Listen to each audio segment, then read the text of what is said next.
ఎందుకంటే ఇది జనసేన పార్టీ ఆశాకరంగా కనిపిస్తుంది. జనసేన పార్టీ ఏవైతే వాగ్దానాలు చేస్తుందో అవి కూర్చోకుండా ఉన్నటువంటి తెలుగుదేశం పార్టీలా కాకుండా లేకపోతే బీజేపీ పార్టీలా కాకుండా ఇచ్చిన వాగ్దానాల్ని మేనిఫెస్టోలో పెట్టి ఒక జవాబుదారీతనం ఉంటుంది, జవాబుదారీతనం, రాజకీయ జవాబుదారీతనం. అదే మేము ఈ పోరాట యాత్ర ద్వారా మేము హైలైట్ చేయదలుచుకుంది కూడా. రాష్ట్ర ప్రభుత్వాన్ని కానీ కేంద్ర ప్రభుత్వాన్ని క్వశ్చన్ చేస్తుంది. అదే మీరు మీ మేనిఫెస్టోలో వాగ్దానాలు ఇచ్చారు, ఎన్నికల్లో విజయం సాధించిన తర్వాత అటన్నీ ఒక నీటి మూటల్లాగా వేసి గోదావరి నదిలో వేసేశారు. ఇప్పటికైనా మీరు ఇచ్చినటువంటి వాగ్దానాల్ని అమలు చేయండి. అది రాష్ట్రానికి ప్రత్యేక హోదా హామీ కానివ్వండి, మన విభజన హామీలు కానివ్వండి, అవి అమలు చేసి తీరాల్సిన అవసరం ఉంది. ఎందుకంటే ఈ రాష్ట్ర ప్రజలు కోట్లాది మంది ఎంతో ఆశతో మీ మీద ఉన్న నమ్మకంతో మిమ్మల్ని ఓటు వేసి గెలిపించారు. పవన్ కళ్యాణ్ గారు కూడా మీ ప్రభుత్వాన్ని సమర్థించడానికి కారణం మీరు ఏవైతే వాగ్దానాలు చేశారో అవి చిత్తశుద్ధిగా నిజాయితీగా మీరు అమలు చేస్తారని ఒక నమ్మకంతో, దృఢ నమ్మకంతో మీకు ఆయన సపోర్ట్ చేయడం జరిగింది.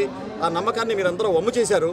అందుకైనా ఈ ప్రజా వెలుగు చూస్తుంటే మీకు తెలిసి రావాలి, ప్రజలు ఈ ప్రభుత్వాన్ని ఎంత వ్యతిరేకిస్తున్నారో, వాళ్ళ ఇచ్చిన వాగ్దానాలని అమలు చేయకపోవటం వల్ల ప్రజల్లో ఎటువంటి నిరసన, తీవ్ర నిరసన వ్యక్తం అవుతుందో దీని ద్వారా మనకి తెలుస్తుంది. చాలా మంది స్టూడెంట్స్తో అంశాలు మాకు నచ్చాయి. పవన్ కళ్యాణ్ మాకు కరెక్ట్గా నిరుద్యోగం అనే సమస్య లేకుండా చేస్తాడు, మహిళలకు ఒక భరోసా ఇస్తాడు, ఒక రక్షణ కల్పిస్తాడని ఆడపిల్లలు కూడా అంటున్నారు. మీరేమిటో? మన మేనిఫెస్టో, జనసేన ఏదైతే మేనిఫెస్టో తయారు చేసిందో 12 అంశాలతో, అది ఒక విజన్ ప్రిలిమినరీ మేనిఫెస్టో మాత్రమే. ఇంకా మా డీటెయిల్డ్ మేనిఫెస్టో రిలీజ్ చేయబోతున్నాము. ఈ ప్రిలిమినరీ మేనిఫెస్టో ఏదైతే విజన్ మేనిఫెస్టో మేము పబ్లిష్ చేయడం జరిగిందో దాంట్లో ముఖ్యంగా సగటు మానవుడు, పేదవాడిని దృష్టిలో పెట్టుకొని ఆ మేనిఫెస్టో తయారు చేయడం జరిగింది. అలానే బడుగు బలహీన వర్గాల్ని దృష్టిలో పెట్టుకొని అవి తయారు చేయడం జరిగింది.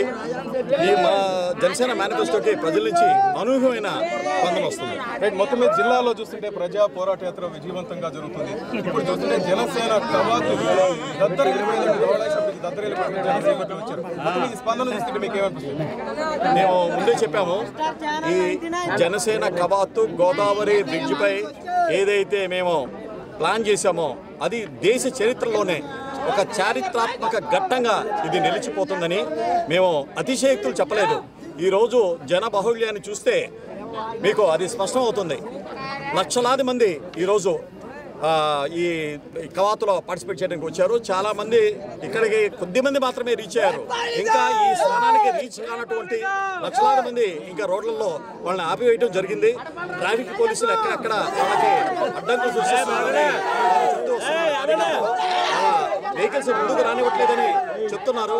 ఎన్ని అడ్డంకులు సృష్టించినప్పటికీ కార్యకర్తలకు నేను ఇచ్చే సందేశం ఒకటే, మీరు ఏమాత్రం ఆధారపడవద్దు. ఎందుకంటే రాబోయే కాలం అది జనసేన అదే. వచ్చే ఎన్నికల్లో జనసేన తన సత్తా ఏంటో చూపించబోతుంది. ఇప్పటికీ ఎన్ని అడ్డంకులు సృష్టించినా మన గమ్యాన్ని మనం చేరుకుంటాము. ఆ గమ్యాన్ని చేరుకోవడానికి జన సైనికులంతా బాగా కష్టపడి పనిచేయండి అని మాత్రం చెప్తున్నారు.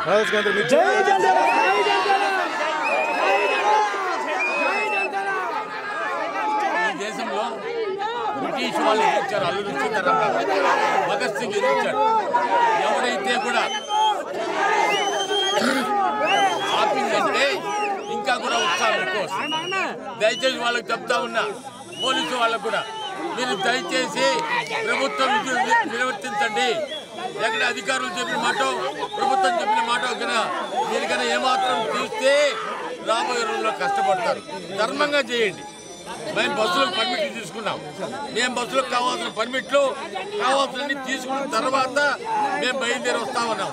అటువంటి సమయంలో దయచేసి పోలీసు వారికి విజ్ఞప్తి చేస్తున్నా, ప్రభుత్వ అధికారులకు విజ్ఞప్తి చేస్తున్నా, ప్రజా పోరాటంలో ప్రజల మనసులో మీరు కూడా ఏమీ చేయలేరని కూడా చెప్తాము.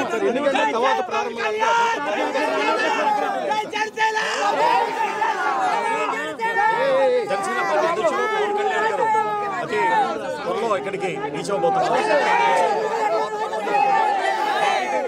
3 గంటలకి మన కవాతు ప్రారంభమవుతుంది. ఆ కవాతు పిచ్చుకెళ్ళ నుంచి మన ధవళేశ్వరం సనార్దర్ కాటన్ స్టాచ్యూ దాకా చేసిన తర్వాత అక్కడ బహిరంగ సభ ఉంటుంది. బహిరంగ సభ తర్వాత రోడ్ షో ఉండబోతుంది. Thank you very much sir. Right, ఇది 3 గంటలు కరెక్ట్గా కవాతు